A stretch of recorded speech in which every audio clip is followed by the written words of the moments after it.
No dia 14 de outubro de 2020, tivemos o privilégio de conhecer e aprender um pouquinho mais sobre uma cultura riquíssima, oferecida pela formação continuada de profissionais da educação do campo da Rede Municipal de Ensino de Santa Teresa, tecendo redes por uma educação sensível, culturas e interação. Através da sala de conferência RNP CAPES, juntamente com o projeto Tupiabá, desenvolvido pela UFES e a UFSB, no qual o diálogo pelo sensível se deu através de uma roda de conversa, cujo tema foi Povo Tradicional Pomerano, Cultura, Língua e Educação. Marinelza começa sua fala com uma sensibilização muito grande ao nos trazer a história e as lutas de um povo que é marcado pelo desrespeito em sua diversidade cultural e etnia que há 500 anos vem sendo ignorado em sua língua, assim como os indígenas. E parte dessa responsabilidade é delegada à escola, repetindo as marcas desse sofrimento no qual refletiu a inibidez de algumas expressões e culturas. Que povo é este? Povo originário da Pomerânia, da região do Mar Báltico, entre as atuais Alemanhas e Polônia.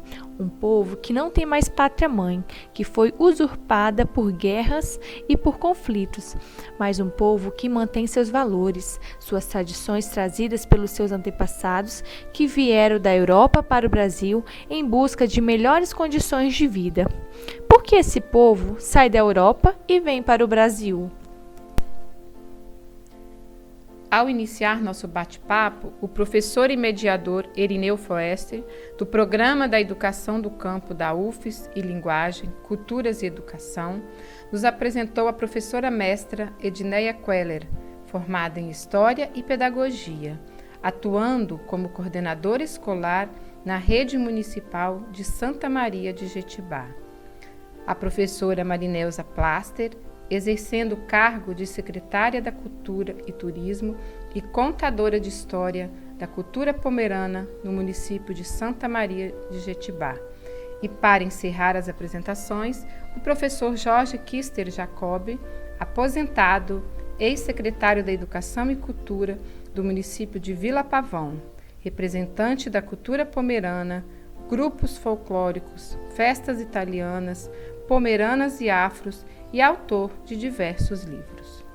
Devido à forte crise no campo, provocada pelas guerras e perseguições, a maioria dos pomeranos viviam como vassalos e eram protegidos pelos senhores, donos de terra, mas em contrapartida, trabalhavam 5 dias para o patrão e 2 dias para si próprio.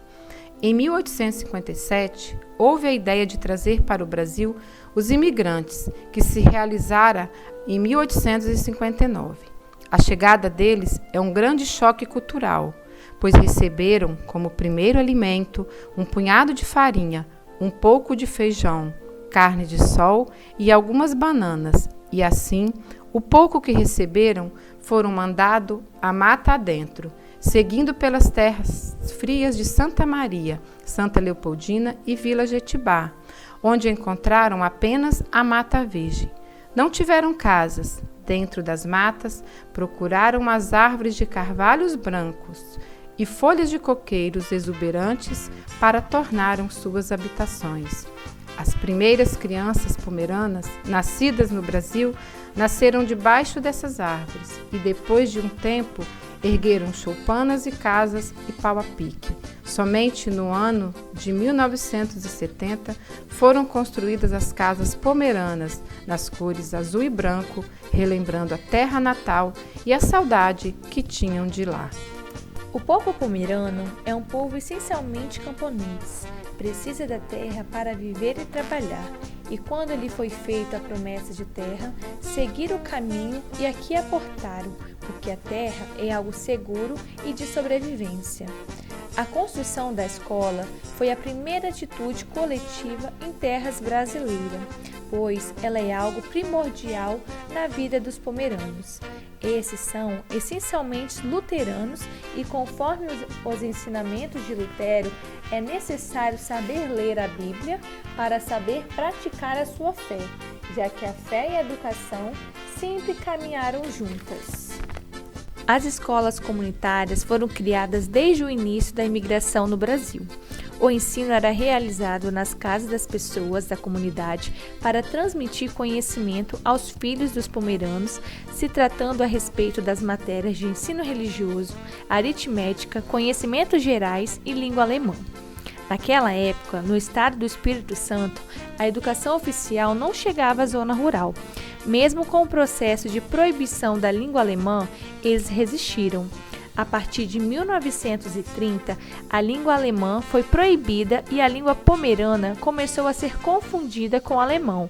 E para tentar reverter essa situação, nas comunidades rurais, o povo pomerano ensinava sua língua através de cultos religiosos. Em 1987, nasce um olhar diferente para a educação e a escola pomerana. Essa vontade é a consequência de um fracasso escolar muito grande, principalmente nas séries iniciais, por falarem a sua língua materna e não dominar a língua portuguesa. Em meio a tantos desafios, nasce o projeto Dicionário para uma Escola Bilingue, que consistia em trazer a língua pomerana para a sala de aula, dando o direito da criança falar e escrever em sua própria língua. Em 2003, um grupo de professores, no intuito de planejar uma educação escolar pomerana, cria um projeto chamado PROEPO, no qual a criança lê e escreve na língua pomerana, que se concretiza em 2005 e acontece até hoje nas escolas. Somente em 2007, 150 anos após a chegada dos imigrantes no Espírito Santo, o povo pomerano teve sua língua oficialmente reconhecida, o direito de falar e escrever e poder registrar seu nome em cartório através da certidão de nascimento em pomerano, através do Decreto 2040/2007. Após esse reconhecimento, o olhar arquitetônico passa a ser diferente, no qual a casa típica passa de ser uma casa qualquer para uma casa de memórias e reconhecimentos. A culinária passa a ser orgulho, ao ser oferecidos alimentos e pratos tipicamente pomerano, como exemplo, o brote. A professora Edneia Queller nos fez refletir com os apontamentos feitos sobre o povo tradicional pomerano, trazendo indagações sobre a língua, oralidade e tradição. Em sua fala, diz que a escrita pomerana é algo muito recente, que somente a partir da década de 90 é que começaram os registros de livros, documentários e poesias. Até lá, tudo que se preservou foi de forma oral, trazendo alguns conceitos na literatura. Assim, a cultura pomerana e a cultura indígena preservou seus costumes e tradições pela oralidade por muitos anos. Essa prática de uso da língua natural por meio de produção sonora em diferentes gêneros e textos orais e nos mais diferentes contextos retratou muito bem a identidade cultural de um grupo de contadores de história, tanto auditiva quanto visual, para a transmissão do conhecimento às futuras gerações. Esses contadores, denominados guardiões, são, portanto, exemplos vivos da memória de um grupo, possibilitando assim a comunicação, a atuação como sujeitos, a participação na vida comunitária, partilhando suas experiências e valorizando a coletividade. A maioria das línguas jamais foram escritas e a oralidade é responsável por manter um contexto de luta, por integrar um grupo dentro de um mesmo movimento, mantendo próximo o objeto de luta. Esta é a primeira expressão de comunicação do ser humano. A escrita vem depois, adquirida em algum momento da vida. A professora enfatizou que nós podemos viver sem a escrita, mas nunca sem a oralidade, ou sem a forma de comunicação. A tradição, cultura e costumes de um povo depende da oralidade, e os costumes são transformados em tradição na cultura pomerana, que algumas vezes são reinventadas e ressignificadas, como, por exemplo, o casamento pomerano, como forma máxima de expressão da cultura. Percebemos isso nos diferentes rituais, como a figura do convidador de casamentos, antigamente visto como chefe da guarda. O casamento é a representação da festa da corte, e manter a figura simbólica do convidador dos casamentos e dos copeiros para animar as festas com suas bandeiras é uma forma de ressignificação e preservação da cultura. Também Edneia falou da Casa Memorial da professora Marineusa, no município de Santa Maria de Jetibá, que resgata os costumes, tradições e a oralidade da cultura pomerana.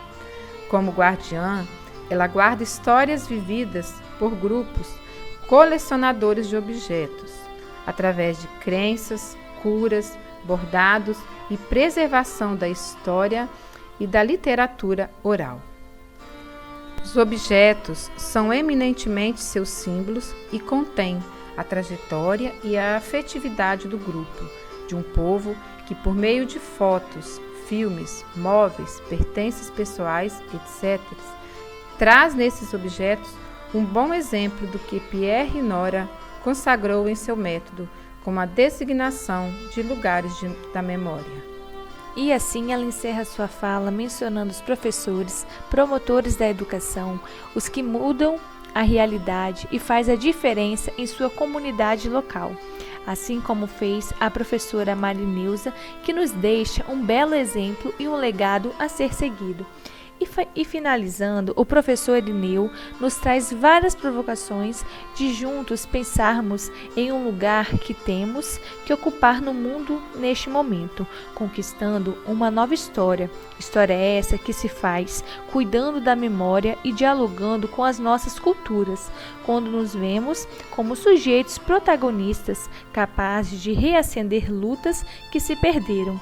Somos todos professores e intelectuais de culturas, podendo assim se fazer novo a cada diálogo e a cada troca, integrando as narrativas ao novo que resiste para o progresso e a promoção da agroecologia e o bem viver. Agradecemos a todos que contribuíram para essa aprendizagem tão significativa e carregada de histórias e memórias. É em momentos coletivos como esses que nós, professores, reabastecemos nossos conhecimentos interculturais, marcado por ricas memórias e simbologias, assim como aprendemos com o povo tradicional pomerano.